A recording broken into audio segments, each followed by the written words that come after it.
For more videos on people's struggles, please subscribe to our YouTube channel. On November 28th, Israeli President Isaac Herzog, along with settler leaders and security forces, stormed the Ibrahimi mosque in the city of Hebron. The visit, to mark the occasion of the Jewish festival of Hanukkah, was widely criticized by Palestinian groups as well as by the Arab League. The Ibrahimi mosque has often been the site of Israeli aggression, and many have alleged that Herzog's visit is yet another attempt to create facts on the ground. Why is the Ibrahimi mosque in the city of Hebron itself significant? What is the agenda of extremist Jewish settler groups, and how is it supported by the so-called mainstream Israeli political establishment? Rania Khalik of Breakthrough News explains. So Israeli President Isaac Herzog storming the Ibrahimi Mosque in Hebron was in order to light the first candle of Hanukkah. And of course, he was accompanied by Jewish settlers and Israeli police.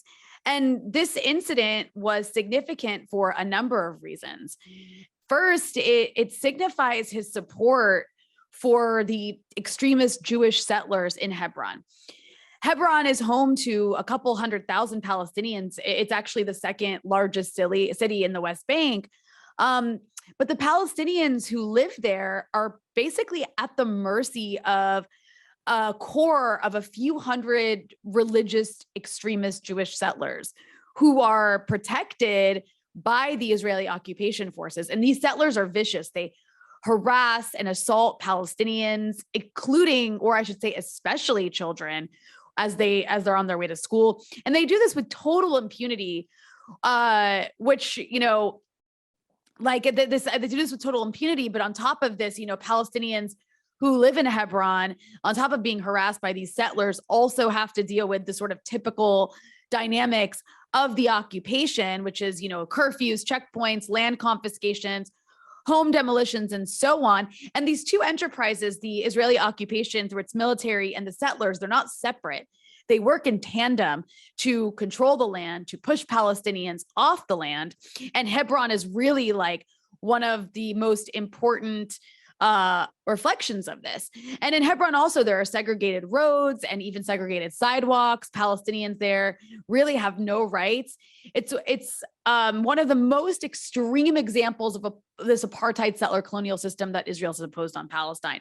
And it's important to also note that with respect to the Ibrahimi Mosque, in February of 1994, an extremist Israeli settler who was also American.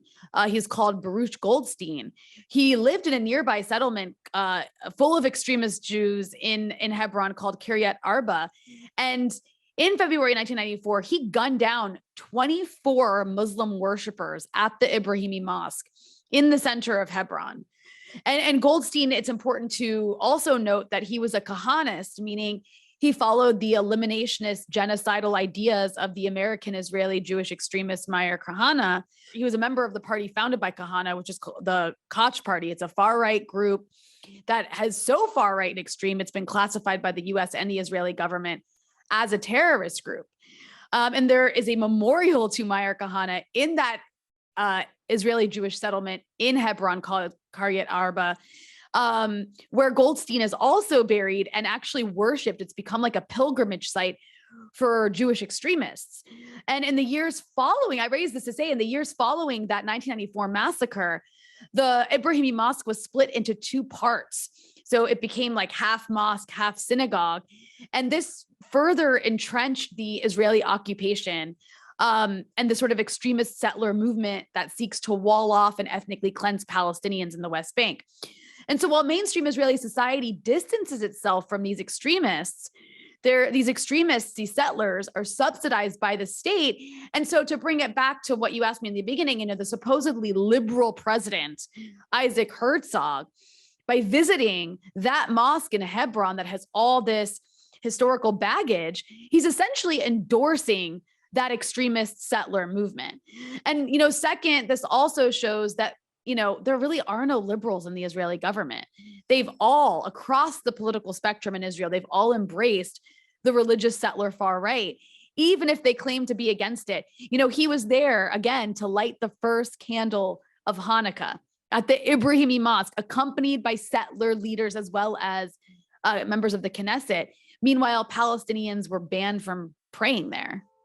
The Ibrahimi Mosque is not the only religious site that has been the target of Israeli extremist groups. The Al-Aqsa Mosque in Jerusalem has also seen continuous invasions that have been supported by Israeli security forces. Some of these invaders have even conducted prayers on the site despite an explicit ban on the same. How is Israel seeking to change the facts on the ground and create new facts at Al-Aqsa? What is the agenda of these extremist movements? So the Al-Aqsa Mosque is an even more explosive issue at the moment, and it absolutely has to do with facts on the ground. Al-Aqsa is the third holiest site in Islam. Religious Jews revere that area as well as being the site of the Temple Mount. And the Zionist movement has used this religious reverence to push its settler colonial project with the goal of making Jerusalem, where the Al-Aqsa Mosque is located, the capital of their Jewish state. But in order to do that, you need to remove the Palestinians. Palestinians were cleansed from West Jerusalem in 1948 during the Nakba, but East Jerusalem is still very Palestinian. It's home, and it's, like I mentioned, it's home to the Al-Aqsa Mosque. So Israel has been attempting to what they call Judaize East Jerusalem by a number of methods, evicting Palestinian families from their homes, claiming that they don't have the proper deeds to them on like technical issues, through home demolitions, which Palestinians are often forced to perform on their own, to their own homes, and through subsidizing these extremist religious Jews to move into East Jerusalem and harass Palestinians and sometimes even take over their homes. So this is the dynamic behind the removal of Palestinians in a place like, for example, Sheikh Jarrah, which was the neighborhood that received, worldwide attention earlier in 2021 ahead of the war on Gaza, where Palestinian families were fighting Israel's attempt to evict them and replace them with Jewish settlers. So this is all to say that Jewish settlers are Israel's shock troops. And the ideology that moves them is to take over the Al-Aqsa Mosque, demolish it, and build in its place a third Jewish temple, which would bring about the end times. This is their ideology. And they often stage these big provocations where they'll storm the mosque and the Israeli police then guard them while closing it off to Palestinians, which upsets everybody across the region. And these people are these religious extremist Jews that I'm talking about. They're part of a messianic movement called the Temple Movement. And like I mentioned, they want to demolish this mosque, replace it with a third Jewish temple, bring about the end times. But they often obscure their goal of demolishing the mosque by claiming that they just merely want more access for Jews to pray at the site.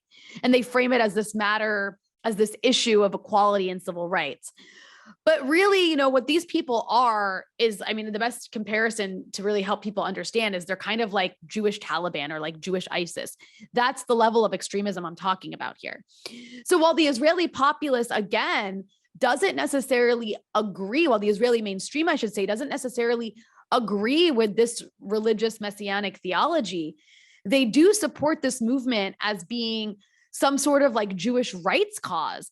Therefore, it has the support of a lot of the population and of the Israeli government, even those who consider themselves secular and liberal. And this has essentially aligned the entire Israeli Jewish society with this extremist religious movement, which again, like with the settlers in Hebron, it's just a religious extremism being used to further settler colonialism. And we absolutely have to see it through that lens.